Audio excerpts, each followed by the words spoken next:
This is the Sixth Man Show, an Orlando Magic podcast, with your hosts, Luke Sylvia and Jonathan Osborne, covering all things Magic basketball. By fans, for fans. Go Magic.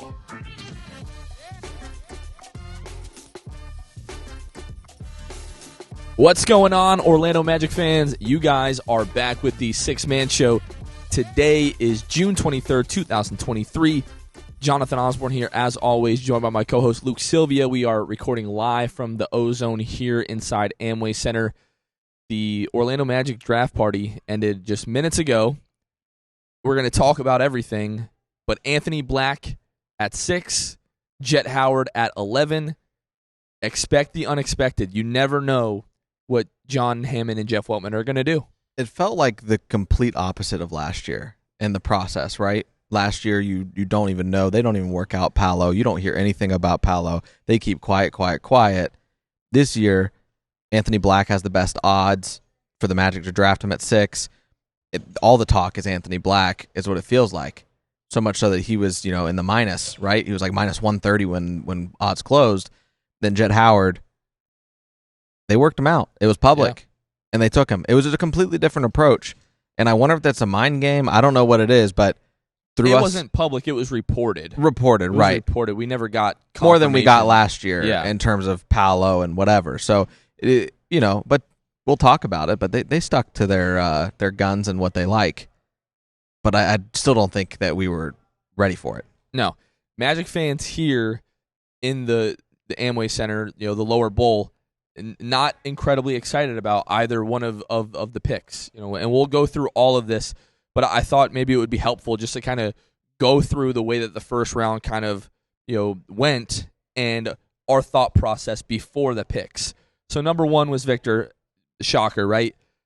Brandon Miller, the Hornets at number 2, was pretty surprising. Thought it was going to be Scoot Henderson. If you're the Blazers, you got to be pretty happy to end up with Scoot Henderson. Who knows? Are they going to keep that pick? Are they going to trade it? What's going on with Dame? The saga continues. Rockets, Pistons, Thompson twins back-to-back. Amen Thompson goes 4, and we're sitting there like, maybe if Jarris Walker or Cam Whitmore goes 5, maybe there's a chance that Asar is the pick at 6. But when Asar was the pick at 5 to Detroit, it was like, well, here's our chance to take Anthony Black, and Anthony Black was the pick at 6. And thoughts, like, what was your reaction to Anthony Black? Let's really flesh this out. Well, I had transparently kind of came to accept this. We talked about it on the last episode. Anthony Black, it got louder, right? The talk got louder, and then it comes to the point where everything is reflecting Anthony Black. There's not a report out there that says anybody else is favored, that you should keep an eye on the Magic taking, X player, whatever it might be. So I really had started to accept that it was going to be Anthony Black. Someone asked me right before the pick, Luke, all right, who is it? I said, it's Anthony Black. They didn't like my answer, but it was right? Because it just, I don't know what it was, but we didn't expect it. We didn't really prefer it, right? It creates a lot of confusion, creates a lot of difficult decisions, I think, for this front office. But not to say this front office isn't ready for it, or else they wouldn't have done it. So first instinct really is like, I'm cool with it. And it really does all hinge on the fact that this front office, we've talked about, we preach trust with them until they lose our trust. To me, they have not done nearly enough to lose our trust. They've done incredible in drafts up to this point, as far as the batting average, right, compared to most front offices. So that's my initial knee-jerk reaction. I trust the front office. I think Anthony Black's going to be a great player. He just creates a lot of muddied water when it comes to this team and that guard room. So let's talk about Anthony Black just a little bit here. 6'7" point guard out of Arkansas. Played 36 games for the Razorbacks, averaged 12.8 points per game, 5 rebounds, 3.9 assists. Shot 45% from the floor, 51 on 2s, 30% from 3s. We wanted more shooting from this draft, and we'll talk about the Jett Howard pick. The Magic did accomplish the goal of acquiring shooting in this draft, but when you just look at Anthony Black's mechanics, 70% free throw shooter, so it's not you don't have a ton of confidence that he's going to be able to ever develop into a great three-point shooter. Now, can he become respectable? Like, we talked about a guy in Amen Thompson, who I believe I had 4 on my Magic big board, that maybe he can develop into a shooter. I'm much more confident in Anthony Black's free throw percentage and in the mechanics that he could develop into at least a passable three-point shooter. Good size. The kid is special defensively. Yeah. He's a special playmaker as well, a special passer. But I do just come back to the fact that now you have Markelle Fultz, you have Cole Anthony, you have Jalen Suggs, you have Gary Harris, who we probably already suspected is not going to be long for Orlando, being an expiring contract and being a veteran and maybe just not having a role on this team moving into the future. But now you add Anthony Black to that, and I tweeted this after the pick. Everything that I thought I knew about the Magic's guard rotation 10 minutes before the pick was completely gone, because just what does it mean? Does it mean that is it Cole Anthony? And I'm not trying to put blame on anybody, but these are just legitimate questions that I think that we have to ask now. Do they not want to sign Cole Anthony to an extension this summer? Is the asking price too high? Does he want a bigger role? For whatever reason, are they not still invested into Markelle Fultz, who's had injury trouble, only played, 60-something games this year. Now it was a broken toe. It wasn't like a soft tissue injury. It was kind of a freak accident. Does it say something about Jalen Suggs? Like, I know the press conference is still going on. Jeff Weltman talked about the fact that his IQ was just really off the charts. They felt like he was one of the smartest players in the draft. Obviously, his decision-making, defense, his size, all went into the decision to take him. But I would love to hear how they think he can play alongside of those guys. Because it just feels like at this point, and we talked about this the last couple of episodes, it sounds like somebody has to be moved. Yeah. You look at it, and Markelle Fultz is the first person I look at, the first player I look at on this team. Now, Cole Anthony's a close second, but in terms of the play style, Markelle Fultz and Anthony Black are similar in the sense of they are at their best and helping their team most when they have the ball in their hands. Now, does this look like Anthony Black coming off the bench? That's what I'm interested in. I know that he's going to come off the bench to start the year, I think. I don't see that you put him as the 2, unless you just want to do it and roll it out. We saw a Dell Mo Bamba lineup we didn't think would work either, right? They're going to try some things. We're going to see some weird, freaky lineups in preseason, beginning of the season. But Markelle Fultz, they've got a decision coming up on him. They've got a decision for Cole. So to me, it just screams we're not sold on them, right? I don't think that's breaking news. But that's all this is. Anthony Black is, he's, how tall is he? He's 6'7". 6'7", yeah. Big guard, able to facilitate, able to get to the rack, and he's young, obviously, right? Maybe fits the timeline a little more than a Markelle Fultz, even though Markelle Fultz isn't old. But Anthony Black is younger, and he just seems like he's got kind of the blueprint of Markelle Fultz. Now, the one thing I will say about his shooting, yes, 30% is not awesome, but he shot 2+ threes a game. There's a reason the attempts were that low. Yes, but that's what I'm saying, though. I'm saying that some people hear you talk about Anthony Black and that you hear him say that he's not a good shooter. They might think, he wasn't even attempting threes. He was at least attempting them, right? On a team that didn't have spacing as well. NBA spacing, he's going to benefit greatly from, much like a Paolo Banchero, was able to benefit. We see it all the time from college to the NBA. These players that are really confined. Arkansas, they couldn't shoot. That team couldn't shoot. So who knows what Anthony Black is going to look like with guys around him that are better shooters than he was around in college and spacing the floor way more. You talked about this on our last episode. If you look at Markelle's counting stats, it doesn't wow you. Last season, 14 points, 3.9 rebounds, 5.7 assists, 51% from the floor, 31% from the three-point line, 78% from the free throw line. Like, the counting stats don't jump out at you, but that's really for people that don't watch Orlando. When you talk about Markelle maybe not being that good, it's because you don't watch the games. The impact that he makes on winning just speaks for itself. You watch the kid play for 5 minutes, you watch the Magic with Markelle on the floor and without Markelle on the floor, everything just functions better with Markelle on the floor. That being said, if you're purely looking at the counting stats, I can understand how you could look at Markelle, who is 5 years older than Anthony Black. Anthony Black doesn't turn 20 until next January. Super young. I can understand how you look at those guys, and especially if you're, like, we've been talking about Markelle Fultz's jump shot forever. And is it coming back? Is it coming back? Is it coming back? And most likely it's not. So if you're telling yourself that Anthony Black, I mean, right now might be a better defender than Markelle Fultz. That's how special Anthony Black is defensively, and he's versatile. 6'7". We know that this team values length. I don't know why they didn't take Grady Dick. We'll talk about that. I had to get one more in there. We're not going to be able to joke about Grady Dick anymore, so I got to throw a few more jokes in there. But I could see them saying, we just believe that Anthony Black is going to be better than Markelle Fultz eventually. Not to mention he's going to be cheaper. So if you think Anthony Black is going to come in and contribute right away, now there's going to be growing pains, right?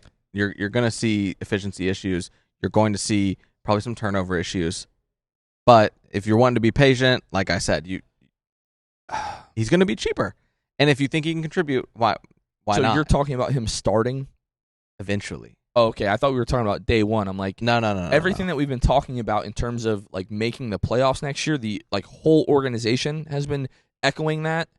It would be absolute. I would be shocked if Anthony Black starts at any point this year. But now you really have to ask, like, Markelle Fultz's extension eligibility expires next year. Do the Magic want to, quote unquote, sell high on Markelle Fultz? I can't believe I'm even saying that. But these are the questions that we're going to need answers to. And are we going to get it even this free agency? Who knows? Maybe they still sign Markelle and Cole to extensions. Part of me is like, I almost don't want both of those things to happen, because if Markelle is gone or Cole is gone, at least then I can be like, okay, I see the vision. And right now, I think the biggest takeaway for me from this draft night is like, I can't see the forest for the trees right now. But what have we said again and again and again? Trust the front office, right? Now, they're not perfect. This is a front office that drafted Mo Bamba, and we know how that all turned out. I can't see it right now. It's not our jobs to see that as fans and people that talk about the team. The front office has a vision. They know what they're doing. We just need to trust that. You talk about Anthony Black's age and what it could mean, Jeff and John, as far as the value of Anthony Black. Do you think this pick, your knee-jerk reaction, obviously this can change in a week, but your knee-jerk reaction, does this set the team's priorities back at any point? I just don't know, because I don't know what the plan is here. If it's moving on from Cole and then like Anthony Black and Markelle Fultz are somewhat like interchangeable and those are your point guards, then no, I don't think so, especially depending on what we plan on doing with the bench. Like they just drafted Jett Howard.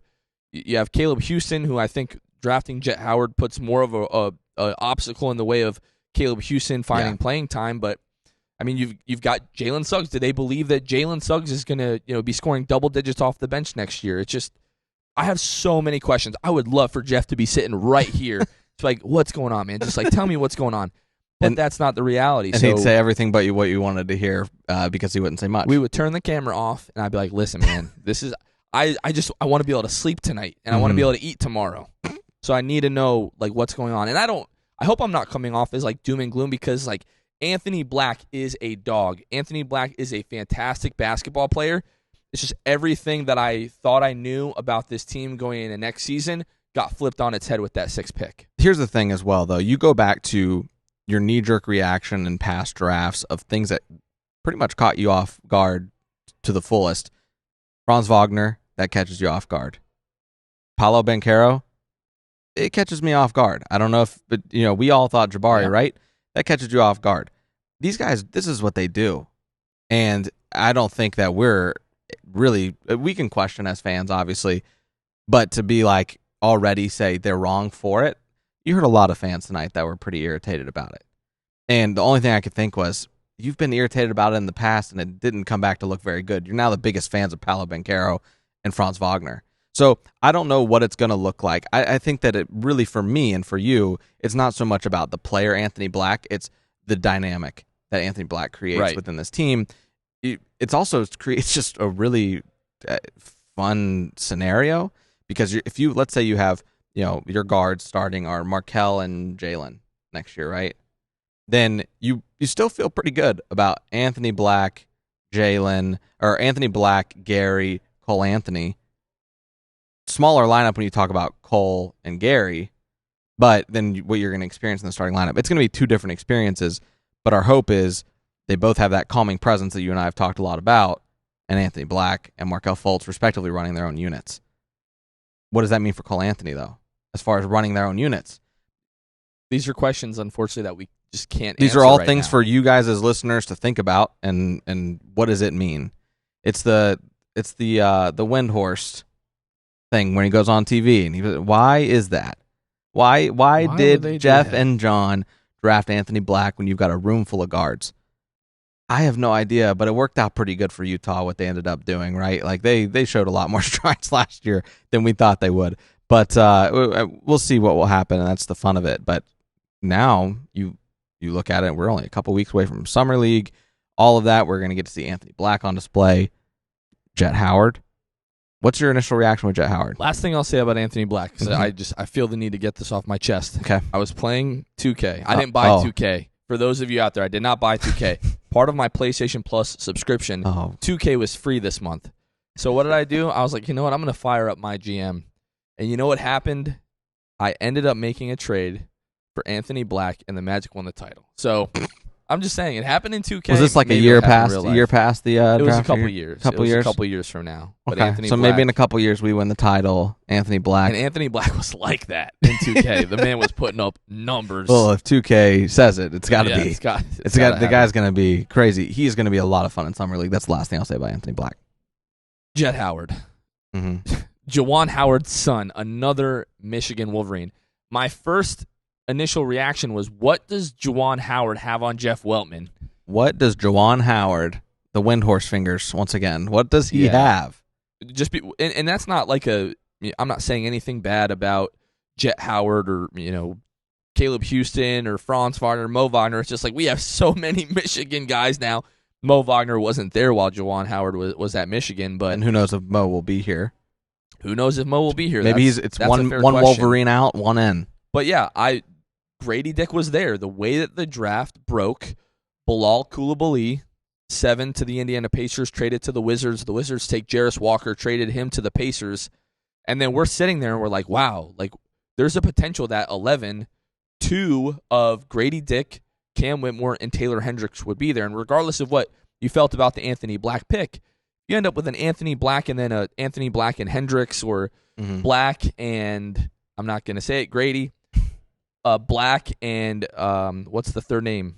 Cam Whitmore. If you end up with 2 of those 3 guys at 11, like we were in really good position. And then 9 is Taylor Hendricks, so he's off the board.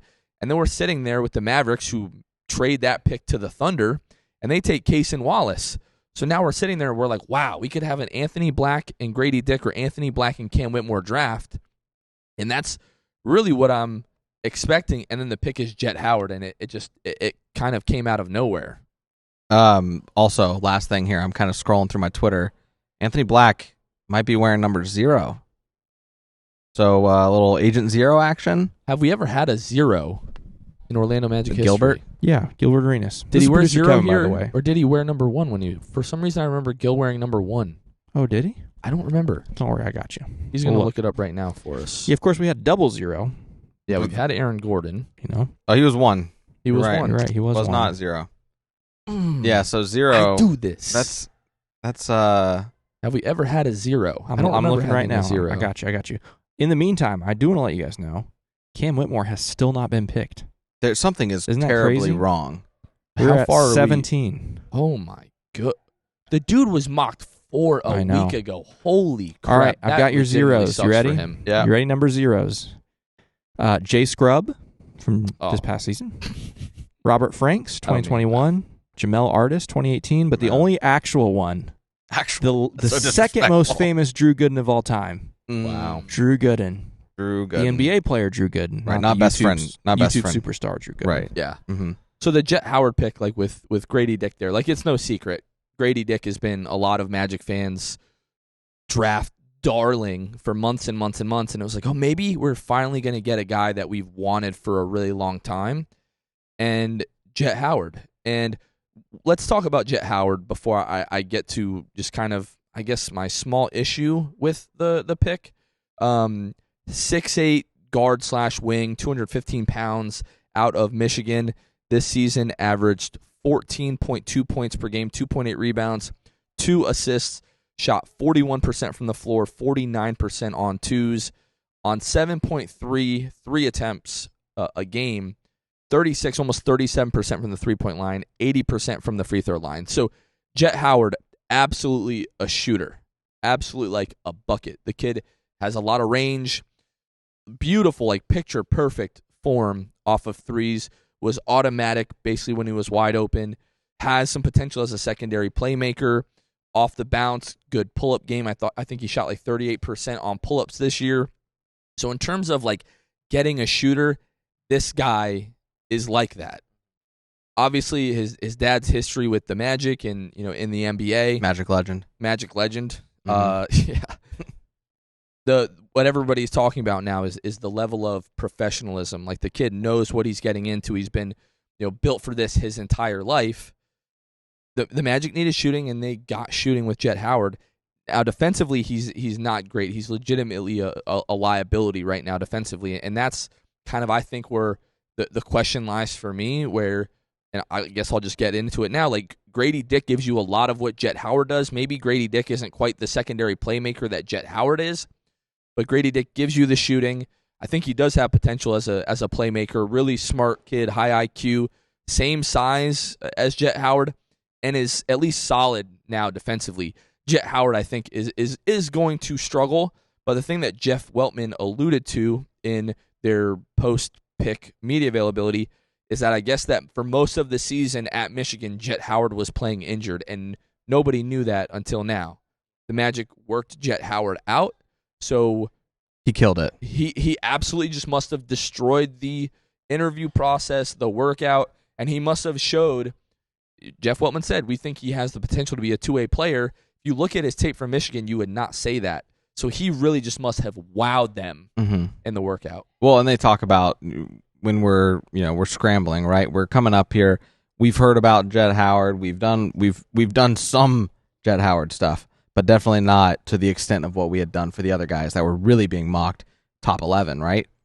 But the first couple things I hear when I'm looking at stuff, reading more stuff, watching, ESPN after the Magic made the pick, I don't know who the analyst was. I couldn't hear that well, but what I did hear was the footwork was outstanding with some clips of his footwork and getting to the post, going off of one leg for a floater. Just attention to detail seems to be really great for Jett Howard. And then we turn around and we're watching the first bit of the media availability tonight, and Jeff Weltman, one of the first things out of his mouth about Jett Howard is the footwork as well. So if you want to look at the positives for Jett, he can shoot the crap out of the ball. That's what we need. He's got range. He's shooting from the logo in some of these highlights. He's got range. He's going to take those open shots. He's going to knock them down. The Magic did not take a high amount of threes, nor did they make a high amount of threes last year. We know shooting, and you get it. It's not Grady Dick. But I'm telling you, like that workout must have been great. You have the Michigan tie as well. They just like what they produced out of Michigan, I guess. They like maybe the regimen that they have there under with they Juwan. play in a pro style offense. Like I don't think that can really be. Yeah, you can't and overlook that. Not to mention these picks do complement each other. A lot of things I saw about Jett would benefit from a high level playmaker. Well, if Anthony Black can become that, then they'll be great together. Now, until Anthony Black does become that, he's got Markelle Fultz. So hopefully we see Jett Howard and Markelle Fultz play together in lineups throughout the year and get minutes together, because I think Jett is going to be able to space the floor for a guy like Markelle who's still trying to get a shot, Anthony Black, Jalen Suggs hoping to capitalize, Cole Anthony looking to continue his streak. There's a lot of good that can happen and come from this for sure. By all means, like this is a great draft for the Magic. Like you get a great player at 6 in Anthony Black, and really what you needed. And I do believe Jeff Weltman, like we believe in their scouting ability. They drafted Franz Wagner, they drafted Paolo Banchero, they've drafted Cole Anthony, they drafted Jalen Suggs. We still believe in all of those guys. They drafted Jonathan Isaac, who although has not been healthy, but when he is healthy, looks like a world beater. Like these guys, apart from really the Mo Bamba pick, which I think is more about Mo Bamba, than it is, missing on the pick. Maybe, you could predict that. A lot of people did predict that. back in the 2018 draft that he just wasn't going to have the focus and drive and the motor. But these guys have more often than not hit in the draft. The question now that I have is, let's say we go into the season with all these guards, with Markelle, with Jalen, with Cole Anthony, with Gary Harris, with Anthony Black. I mean, in a second unit of Cole, Anthony Black, Gary Harris, I'm guessing Gary Harris would kind of play as your wing. Mm-hmm.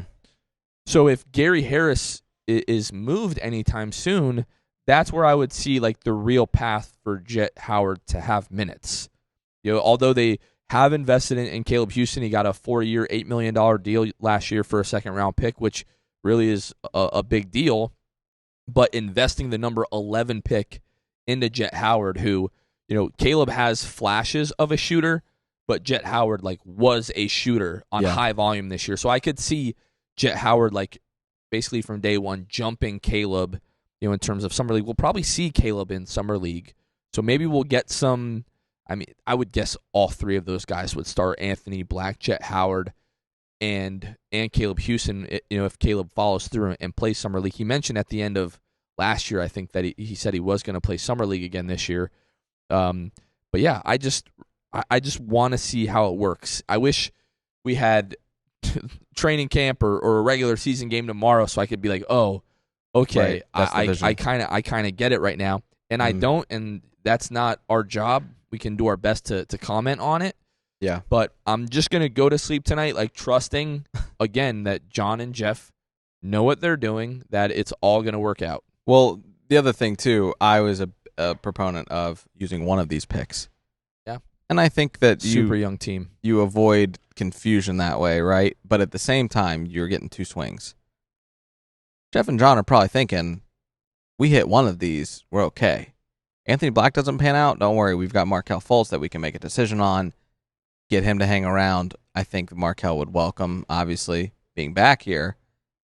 So I think that you're just setting yourself up for multiple opportunities. That's what you're doing. You're growing that and filling the pipeline, and something's got to pan out. And it's going to pan out. So it just a matter of how is it going to.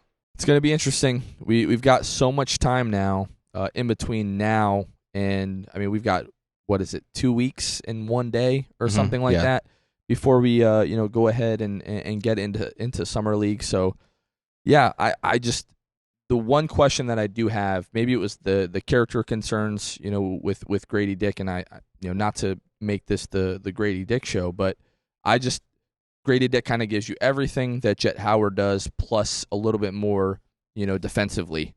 But if what they're saying is true, and Jett Howard was hurt, all of last season, then, there's probably a lot that Jett Howard hasn't shown us yet. I know a lot of Magic fans are freaking out, and they're, really angry about this draft. But just, we got two really good players, and let's just give it time. That's all we can do now. We don't understand it, but guess what? We don't get paid to make those decisions. And those guys will forget more basketball than we'll ever know. So I also want to, on kind of an unrelated note, Philip Rossman-Reich with Orlando Magic Daily just had a pretty funny tweet to think about. He said, is Whitmore going to be there at 36? Sheesh. And of course, Grady Dick is a Toronto Raptor. Yeah, it was going to be them or the Heat in some fashion. Makes it so much worse. Those are the only teams that you'd think, I don't really want that to happen, but whatever. It's going to be unfortunate to go from huge Grady Dick fans to hate his guts. Can't stand that guy. Gonna suck. Can't stand that guy. I hope we stomp you into the ground. Sorry, Grady. Fortunate. All right. Anthony Black, Jett Howard, good draft. And maybe something at 36. We'll see. Yeah. If I were to say, I'm guessing they trade off it. But who knows? We'll see. The only thing I was thinking about this, the only thing that maybe they won't is because now you have the third two-way. Yeah. So if they're, even if they're just going to snag that guy and send him down to Lakeland, right? I think that's probably worth taking the swing there. That you're not really wasting a roster spot because now they've created a brand new roster spot, with the new CBA. So yeah, it's just after 10 o'clock here. Right now they're at the 19th pick, so they're halfway to 36. we're not going to sit here. We love you guys. We're not going to sit here and wait until pick 36. We're going to try to get this episode up as quickly as possible. But yeah, I hope we didn't make this too doom and gloom because you have Paolo Banchero, so like everything else doesn't really matter. Well, we've talked all about that much. for sure. So future is still incredibly bright. Welcome Anthony Black and Jett Howard here to Orlando. And we hope they kill it, and hope that Anthony Black brings us a title like he did, in 2K for me. And there will be a press conference with. There's gonna be a press conference tomorrow with the rookies. I think Kevin, what time is that at? Producer Kevin's gonna be there if I'm not mistaken. Haven't heard an official time yet. Usually it's early afternoon though, like 2:30ish. They haven't released a time yet. And producer Kevin will be in attendance. That's true. I'll be there. All right, awesome. Well, I think that's gonna do it for us. Anything else? No, let's go. We got 2 weeks till Summer League, so basketball is creeping back. Summer League, and we got a longer break. We got free agency though, as well. And it's preseason, and then we're back to Magic basketball. Yeah, we've got what is it, like 8 or 9 days until free agency now? 8. Yeah. So looking forward to that. I still miss when free agency would start at midnight. Yeah, that was awesome. But it was like I would make a whole night out of it. I would just stay up until 4:00 in the morning. Yep. But now I guess it's cool that you just hang out in the middle of the day. I guess. Well, current day Luke wouldn't be doing that. I don't think. I wouldn't be staying up for the whole till 4 a.m. So much fun. You'd still do it. You drink your Mountain Dew and eat your Doritos with your little fingers all Doritoed, just sucking them. All right. Anyways, hey, all right. they just announced it. 3 p.m. Literally, as we're sitting here. Press 3 conference p.m. Friday, 3 p.m. Anthony Black, Jett Howard They're listening. will be there. We're not even live. They're just listening. Oh, okay. Yes. The Magic. You said they haven't released it. Oh, I see what you're saying. I got you. Here we go. Yeah. Okay. All right. Over his head. That's okay. Maybe we should end this now. Let's wrap it up. All right. For producer Kevin, Luke Sylvia, this is Jonathan Osborne. You all have been listening to the Sixth Man Show. It was great meeting all of you at the draft party, and we will catch you guys next time. See ya. Thanks for listening to the Sixth Man Show. Be sure to subscribe on iTunes and Spotify to get new episodes downloaded directly to your phone. If you enjoyed the show, please take a minute to give us a 5-star rating and a review. It helps out the show a lot. Follow us on Twitter, Instagram, and Facebook at Sixth Man Show. We'll catch you guys next time. Go Magic!